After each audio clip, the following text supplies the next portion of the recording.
ये तो हम सभी लोग जानते हैं कि श्री कृष्ण के हृदय में राधा रानी का वास था, लेकिन इसके अलावा उनकी 8 रानियां और थी। यह सभी रानियां श्री कृष्ण के हृदय के करीब थी। इनमें से रानी सत्यभामा को अपनी खूबसूरती का कुछ ज्यादा ही घमंड था। उन्हें लगता था कि पूरे जगत में सिर्फ वही एक अत्यंत सुंदर है। उन्हें इस बात का अहंकार था और उनके अहंकार को श्री कृष्ण ने बड़ी ही चालाकी से तोड़ा था। उनके साथ साथ गरुड़ और सुदर्शन चक्र के अहंकार को भी कृष्ण ने तोड़ दिया। नमस्कार दोस्तों, MK ज्ञानिज्म में आपका स्वागत है। अगर अभी तक आपने चैनल को सब्सक्राइब नहीं किया है तो प्लीज़ चैनल को सब्सक्राइब कर लीजिए। भगवान कृष्ण द्वारका में रानी सत्यभामा के साथ सिंहासन पर विराजमान थे। निकट ही गरुड़ और सुदर्शन चक्र भी बैठे हुए थे। तीनों के चेहरे पर दिव्य तेज झलक रहा था। बातों ही बातों में रानी सत्यभामा ने श्री कृष्ण से पूछा, हे प्रभु, आपने त्रेता युग में राम के रूप में अवतार लिया था।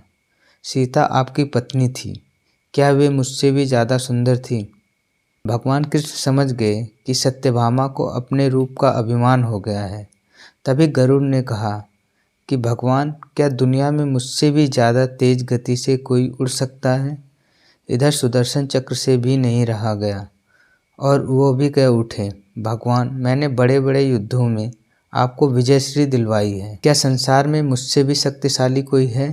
भगवान मन ही मन मुस्कुरा रहे थे। वे जान रहे थे कि उनके इन तीनों भक्तों को अहंकार हो गया है और इनका अहंकार नष्ट करने का समय आ गया है।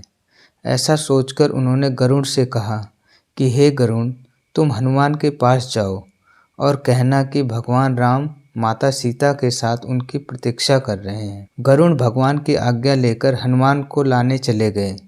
इधर श्री कृष्ण ने सत्यभामा से कहा कि देवी, आप सीता के रूप में तैयार हो जाएं, और स्वयं द्वारकाधीश ने राम का रूप धारण कर लिया। श्री कृष्ण ने सुदर्शन चक्र को आज्ञा देते हुए कहा कि तुम महल के प्रवेश द्वार पर पहरा दो और ध्यान रहे कि मेरी आज्ञा के बिना महल में कोई भी प्रवेश न करे।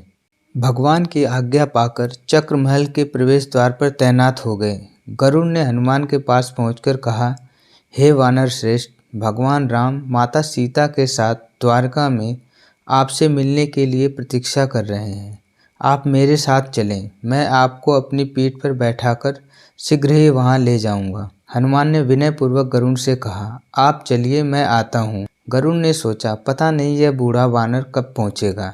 खैर, मैं भगवान के पास चलता हूँ। यह सोचकर गरुड़ शीघ्रता से द्वारका की ओर उड़े। पर यह क्या, महल में पहुंचकर गरुड़ देखते हैं कि हनुमान तो उनसे पहले ही महल में प्रभु के सामने बैठे हैं। गरुड़ का सिर लज्जा से झुक गया। तभी श्री राम ने हनुमान से कहा कि पवन पुत्र, तुम बिना आज्ञा के महल में प्रवेश कैसे कर गए? क्या तुम्हें किसी ने प्रवेश द्वार पर रोका नहीं? हनुमान ने हाथ जोड़ते हुए सिर झुकाकर अपने मुंह से सुदर्शन चक्र को निकालकर प्रभु के सामने रख दिया। हनुमान ने कहा कि प्रभु, आपसे मिलने से मुझे इस चक्र ने रोका था, इसलिए इसे मुंह में रख मैं आपसे मिलने आ गया। मुझे क्षमा करें। भगवान मन ही मन मुस्कुराने लगे।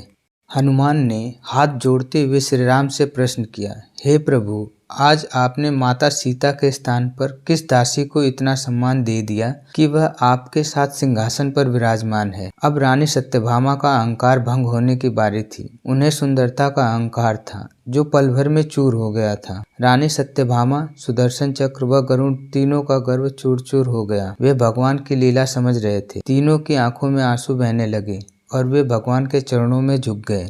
अगर आपको यह वीडियो अच्छी लगी हो तो प्लीज़ वीडियो को लाइक कीजिए, शेयर कीजिए तथा कमेंट कीजिए।